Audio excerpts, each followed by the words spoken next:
Europe is at a turning point as the region is facing a difficult task of restoring price stability while securing strong and green growth. Now, how to make this growth inclusive and fair by lifting all of Europe's potential? This is what we discuss with Kristalina Georgieva, the Managing Director of the International Monetary Fund, on the Global Conversation. Ms. Georgieva, two-thirds of the world's most prosperous countries in the world are in Europe, and yet income inequality is rife across the continent. How does the inequality affect the economic growth? Growth and inequality are very tightly connected. But let me make a very important point for Europe. As a European, I'm proud that Europe is a place where attention to inclusion and equality has been relatively higher than in many other places. And as a result, Europe enjoys social safety nets that were put to work after the COVID, after the Russian invasion of Ukraine, to protect most vulnerable people of society. Now, this being said, can Europe strive to do even better? Of course it can, because what we face in Europe and actually across the world is very anemic growth, slow growth. How can we boost growth prospects? Well, by tapping into all the resources we have. And that takes us to a particular aspect of inequality, which is gender inequality. Bring women into the labor force, into the power of our societies and economies more, and we would tremendously benefit. Let's look at it in details. With traditional growth engines sputtering, many economies, as you said, are missing out but not tapping women's potential. Now, how much are we missing out from that? Well, we are missing a lot. Unfortunately, based on the most recent World Bank analysis, there is not a single country on our beautiful planet where women are fully equal to men. So we have a work to do. And I can say from the analysis we do at the IMF, the evidence is so overwhelming that everybody benefits. In these days of slow growth, we can get up to 23% increase in GDP if we take the emerging markets and developing economies. On the global average, it is 20% increase. Why wouldn't we want to do it, all of us? Well, as you said, why not tapping into that potential? We understand the stats. They are shocking.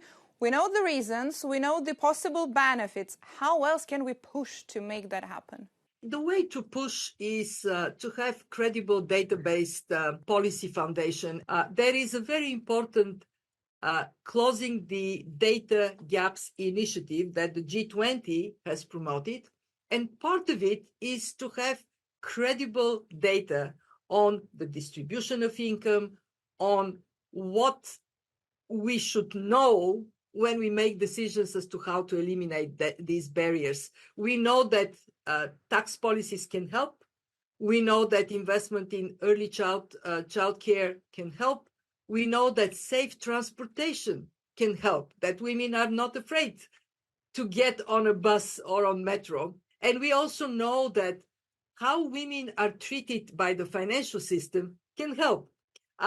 When women have access to finance on equal footing, and they still don't. Ms. Georgieva, despite significant progress in recent decades on the current pace of reforms, global gender gaps are estimated to close over the next 3 centuries. I'll repeat that, 3 centuries. And one of the most important measures to improve the situation is increasing women's representation in decision-making position. Now, this is something that you've got a lot to share about. How thorny was your path and what's your take on that?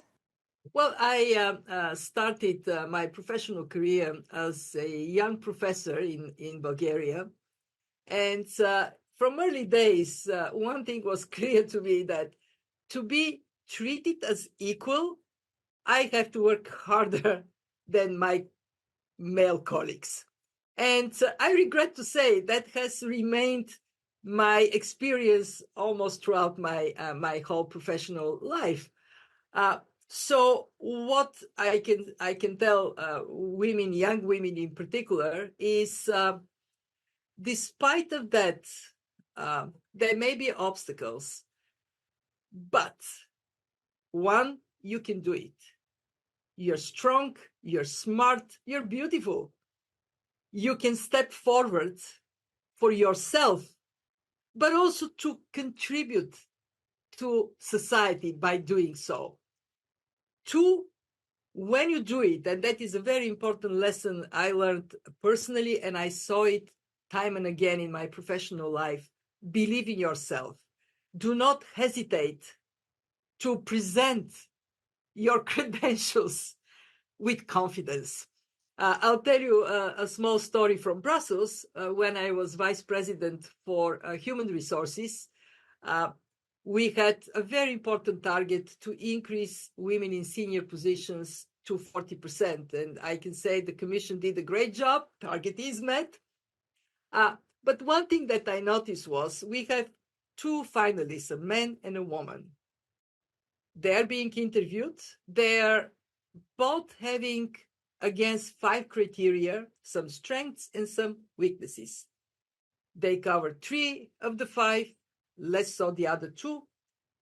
How is the man approaching it? He says, look, I cover the most important 3 criteria fully, and I'm bringing to the job my fantastic personality. Of course, I'm the best person for the job. How does the woman interview? She says, well, I only covered 3 of the criteria. I don't know, maybe there is somebody better than me. Don't do that. And because if you don't believe in yourself, why would others believe in you? And I would also say to women, work with other women. There is strength in a critical mass.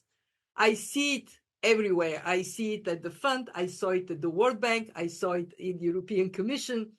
Then when we have more women around the table, you can feel the energy in the room, and we make better decisions because we have different perspectives presented in that conversation. So step forward for you, for girls and women, for boys and men. Do your part for society.